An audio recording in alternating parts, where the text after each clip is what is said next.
नमस्कार, मी एच कुरेशी। काल झालेल्या RASPL चॅम्पियन ट्रॉफी म्हणून फलटणमध्ये हे टुर्नामेंट झाली। काल मी रबर बॉलसाठी गेलो होतो। व्हिडिओ बनायचं एकच कारण आहे की कारण मला थोडं बॉलिंग चेकचं ऑब्जेक्शन आलं होतं अंपायरकडून आणि समोरच्या टीमकडून पण घेतला होता। साहजिक आहे, समोरची टीम ऑब्जेक्शन घेते कुठला बॉल जर थ्रो वाटला तर। ठीक आहे, मी मान्य करतो की मी पहिले बॉलिंग टाकत होतो तर माझा हात बेंड वाटायचा, पण मी लगातार 3 महिने मी इथं नेट प्रॅक्टिस करतोय अकॅडमीवर इथं, आणि मी स्वतःच्या हातचं ॲक्शनचं क्लिअर करून मी बॉलिंग टाकायला चालू केली होती। कालच माझी टुर्नामेंट होती रबर बॉलची, तर मी पूर्ण दिवस बॉलिंग टाकली। लास्टच्या मॅचला आमची क्रुशल मुवमेंट होता 20 रन चेस करायला, त्यावेळेस मी बॉल टाकत होतो। त्यावेळेस अंपायरने नो दिला।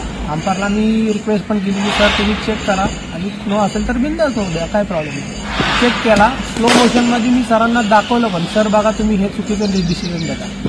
तर मला सरांनी बोलले की तुमचा हात पाठीमागं बेंड आहे, सरळ वर आल्यानंतर स्ट्रेट हात आहे तुमचा। तर ते रिझन मला सांगितलं। तर त्यावेळेस मी ग्राउंडवर काय बोललो नाही, कारण लास्टचा मुवमेंट होता तर लवकर मॅच संपायची होती ऑर्गनायझरला। त्यावेळेस मी भांडलो नाही अंपायरला, ठीक आहे काय बोललो नाही।